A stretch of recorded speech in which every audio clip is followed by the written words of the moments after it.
Majoranca socialiste ka propozuar ndryshimin e përbërjes së Komisionit të Reformës Territoriale për të zhvillkuar procesin e punës pas mungesës së Partisë Demokratike në mbledhjen e fundit. Sipas propozimit të socialistëve, komisioni do të ketë gjithsej 17 anëtar, 9 nga majoranca dhe 8 nga opozita. Socialistët argumentojnë se mungesa e demokratëve ka pamundësuar zhvillimin e mbledhjeve dhe pengon avancimin e reformës. Përmes kësaj kërkese të grupit parlamentar socialist, argumentohet se që prej krijimit të komisionit në datën 27/10/2025, nga 4 mbledhje të njoftuara rregullisht, vetëm një mbledhje është zhvilluar me përbërje të plotë të opozitës në një kohë kur kozjatja e punës në komision është parashikuar në 9 muaj. Nisur nga qasja bojkotuese e opozitës parlamentare, theksohet në këtë kërkesë dhe propozohet që komisioni i posaçëm përbëhet nga 17 anëtar, nga të cilët 9 janë përfaqësues të grupit parlamentar të Partisë Socialiste dhe 6 përfaqësues të grupit parlamentar të Partisë Demokratike, një përfaqësues i grupit parlamentar Aleanca për Ndryshim dhe një përfaqësues i grupit parlamentar të Partisë së Lirisë. Nga ana tjetër, kryetari i grupit parlamentar të Partisë Demokratike Gazmend Bardhi ka mohuar çdo bojkot, duke thënë se mungesa në 2 mbledhje lidhet me arsye të tjera dhe ka kërkuar që çdo vendim të merret në mënyrë konsensuale.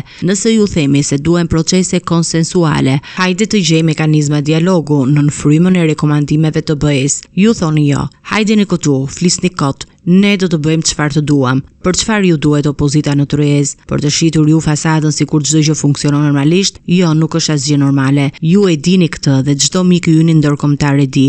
Në gjithë sjelljen tuaj kemi bërë të kundërtën e asaj që keni thënë publikisht për konsensus dhe konstruktivitet. Ju nuk keni qëllim qytetarët, por hartën elektorale. E bët këtë në vitin 2014 dhe e pam se çfarë bët, duke shkatëruar pushtetin vendor dhe duke dëmtuar qytetarët. Homologu i tij socialist Uland Balla paralajmëroi se komisioni do të mblidhet sërish të hënën dhe nëse Partia Demokratike mungon përsëri, përbërja e tij do të ndryshohet sipas propozimit të majorancës.